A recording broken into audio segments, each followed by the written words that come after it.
Okay, boys, it's time for me to get back to my true calling, which is to talk about role players. A couple things. Number one, I put the ceiling on scoring at 14 points a game to be considered a role player. Why that number? I don't know why.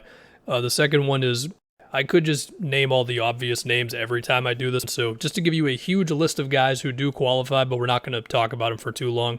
Derek White, Caruso, KCP, Brook Lopez, Josh Hart, Bruce Brown, Dorian Finney-Smith, Tyus Jones, Herb Jones, Aaron Gordon, Draymond, although it feels weird to call Draymond a role player, but he technically qualifies. Marcus Smart, Jaden McDaniels, Lou Dort. I would love to put Jalen Johnson in here, but he actually scores a few too many points to do it. Anyway, let's start with Mike Conley, who now does qualify for this. He's averaging 10 points and 5 assists. 66 assists to 10 turnovers. The efficiency is great, of course.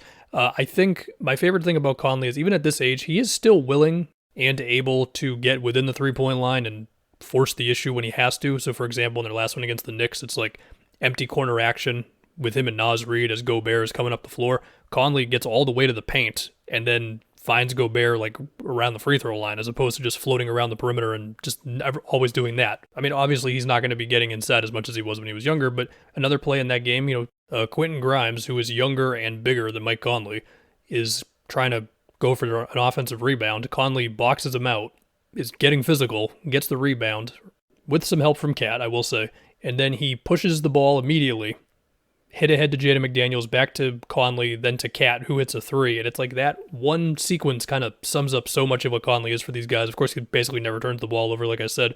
He had a huge three in their recent win over the Warriors, a corner three with like 10 seconds left as Edwards made a really nice play like out of a skip pass to him with the Warriors all over him.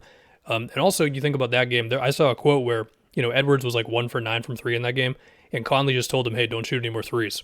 And that's the sort of thing that like Conley has that influence on guys, Next up, we go to Chris Paul. Similar to Conley, it feels a little wild to say he's a role player. He's averaging 9 points. He fits. The Warriors for the season have a net rating of .3.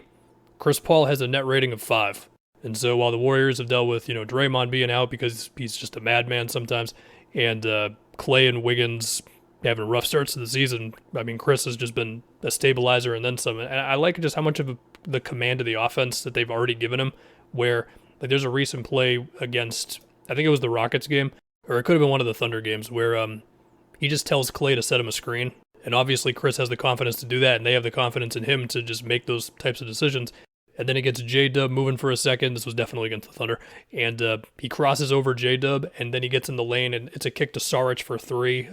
Early in that Rockets game they just had to break their losing streak, he like relocates from the wing to the corner, and then that's a swing to Clay, and he relocated as Wiggins was driving. Just all the Chris Paul IQ stuff on top of just your simple, like, I'm going to hold the ball as Steph or Clay are running around something, or let me run a pick and roll with Looney and then find Kuminga on the cut, or he'll like slip a screen for Steph and then sort of shade to the wing, and then he might be able to attack off the catch from there, and then, he's just making all the right plays.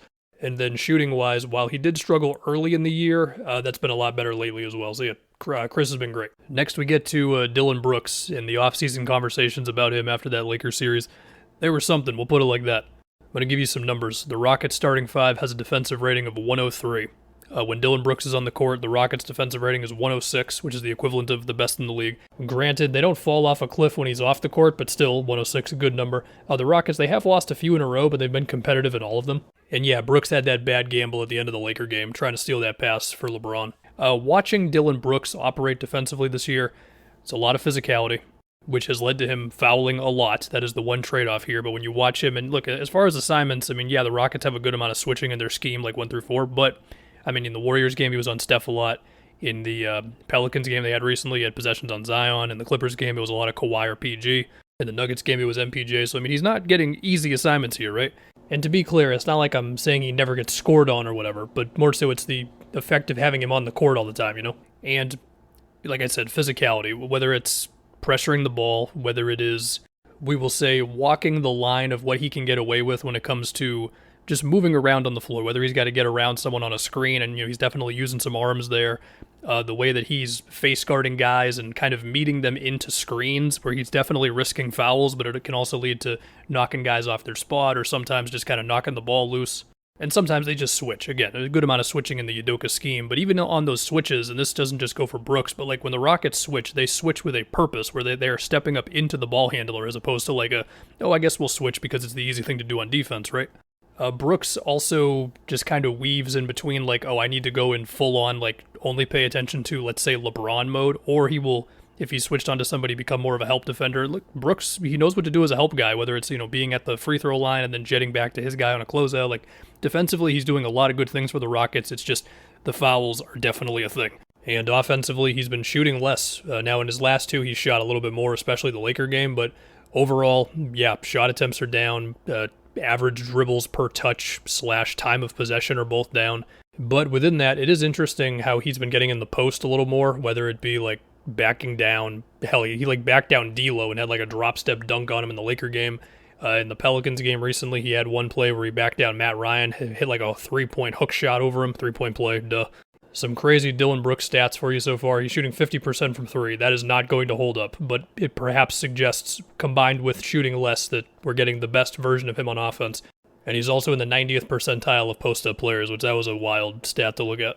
Now we get to Drew, who I just talked about in a previous video, so I don't want to spend super long on this, but, technically speaking, again, my fake 14 points a game bar for technically a role player. I think Thinking Basketball said this on his podcast. I think I'm taking this from somebody. It might be him.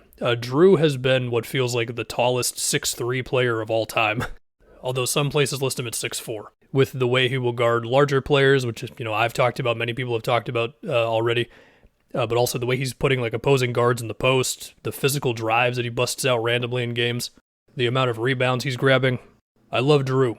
It definitely makes seeing Marcus Smart not in a Celtics jersey anymore not hit as hard. I mean, I still love Marcus, but yeah, Drew's been awesome. Next, we are going to go to Grayson Allen, who I definitely did not talk about enough when the Suns made the Ayton trade. The lineup numbers might argue with me a little bit on this, but I feel like Grayson Allen's been pretty good. The efficiency's been great. He's like 66 true shooting. I do like the fact that he exists in the Suns offense and it's not just standing there. Like he will screen for KD a little bit. He will like flash out to three while there's like a very high pick and roll with one of their guys. And he kind of acts as like the second screener, but he's more so running like underneath the action to get open. You know what I mean?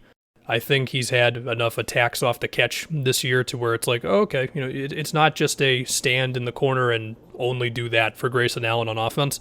Not that we expect him to run like a million pick and rolls a game or whatever. And then defensively, we'll put it like this. In his last game, he was on Shaedon Sharpe for a good amount of the Blazers game. Thought it went pretty okay. Shaedon didn't go off. He was on Jordan Clarkson for some of those Jazz games they had recently. And in one of the first halves, Clarkson was cooking Grayson a bit.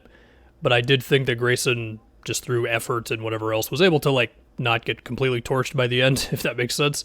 He had a nice closeout. He also had a block on him in one of the games as well late. Look, with Grayson, the effort's good on defense, and I do think he's willing to kind of mix it up inside. I think that reflects in the rebound numbers, but it'll be something like, let's say he'll be chasing a guard as like Nurkic or Eubanks is at the basket, and then he will box out the center who is rolling to the rim, or he'll help from the corner, and like, yeah, he's not huge or whatever, so there's going to be a limitation to how effective that is, but like the effort's there, and that's cool.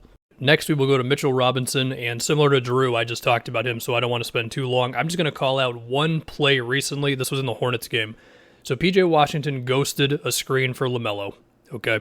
And Mitchell Robinson was involved in this action. And so he had to like pause for a second to make sure that LaMelo wasn't going to get by after the initial action. And then PJ Washington attacks on the closeout, and Mitchell has to like kind of regroup mid-drive to get back to him. He gets back to PJ Washington, he contests him at the rim, and it's recorded as a PJ Washington missed dunk, but it was like the closest that you can get to blocking someone without technically blocking them, if that makes sense, and it was just the way it's been for him this year. He's just moving really well defensively. I mean, in their Wolves game recently, which they did lose, but like he was higher up on Edwards' screens a number of times, and he was able to like get back into the paint and everything. Like he's been moving really well. And then obviously the rebounding has been just otherworldly. Now let's get to Jaylen Suggs. 35% from three, 84% from the free throw line. Fighting like hell when Pascal Siakam has a seal on him underneath the basket to where he can get around him and steal the entry pass. Or wrestling the ball away from Anunoby in the post later on in that game. Or in the Bulls game, helping off of Caruso in the corner to swipe it from Andre Drummond on the roll. Look, we all knew what Suggs was on defense. We all know what he is as an athlete. It was a matter of the scoring, making shots, the whole thing. and Jaylen Suggs continues to make progress. And like, sure, teams are still going to dare him to shoot because it's got to be more volume, and also teams are just going to see, okay, is this really you? I get it, but it's all just still it's progress. They're good with him on the court, and he's definitely part of the Magic's at times just scary, physically overwhelming defense. The other thing with Suggs is that this season in transition, he is going to the basket and he does not care who is in front of him, and his free throw numbers lately have been like pretty encouraging. Next up, we go to Dyson Daniels, who I think has flown a little under the radar because there's been some Pelicans stuff this year between CJ being out and Zion having some weird quotes. But look, Dyson Daniels, he's shooting the ball way more. His drives per game are up, and his floater has been cooking. And he's been working around screens, and he's been willing to get downhill. That was a big thing with him when he came to the NBA, where it's like, we see the passing skills, we see the size and the switchability, and I do think the Dyson Daniels on defense conversation, like, it was already happening last year, but it's really going to start happening if he can keep this up and keep his minutes up and everything. And I forget which game I was watching recently, but he was working off of screens. Well, in the Wolves game, he was hitting Valanciunas on like pick and pops as Rudy was dropping. The Wolves eventually won that game because they started being more aggressive on pick and roll coverages, but that's a different conversation. But like, he was hitting Valanciunas in like good spots to where Rudy was like kind of conceding that shot, right? I think some of his passes off of screens, it feels like he has like eyes on the side of his head with the way he'll just 1 quick second go from look like he's attacking the rim to just to kick out to who's ever on the corner or whatever, Ingram, Herb Jones, whoever. Dyson's been good. I don't want this video to go too long, so I am just going to kind of name some more names for you here. Look, Grant Williams and Derek Lively, I said many nice things about them earlier in the year. I'm looking to do a Mavericks video soon, but we'll just mention those guys. Cam Reddish, who did just get hurt for the Lakers, so we'll see there. But like, defensively, my goodness. I mean, getting out in passing lanes, ball pressure, like Cam Reddish, like it's happening, man. Speaking of defense, you got to mention Haywood Highsmith for Miami. Jalen Smith has not missed a shot for the Pacers. Similar thing with Case and Wallace on the Thunder. And Isaiah Joe. The Thunder need their own video soon. Sam Hauser is also not missing threes for the Celtics. I talked about this a few times when the season started, and I don't know if these lineup numbers are going to maintain themselves throughout the year, but if you look at San Antonio, there is one man who, when he is on the court, the Spurs' net rating approaches being just a decent team, and that is Trey Jones. And also, I'll just mention Keegan Murray now, because once his shooting comes back around, then he's going to score too many points to be part of this, but the defense has been better. The Kings are challenging him defensively. They're putting him on tougher assignments, and it's been good.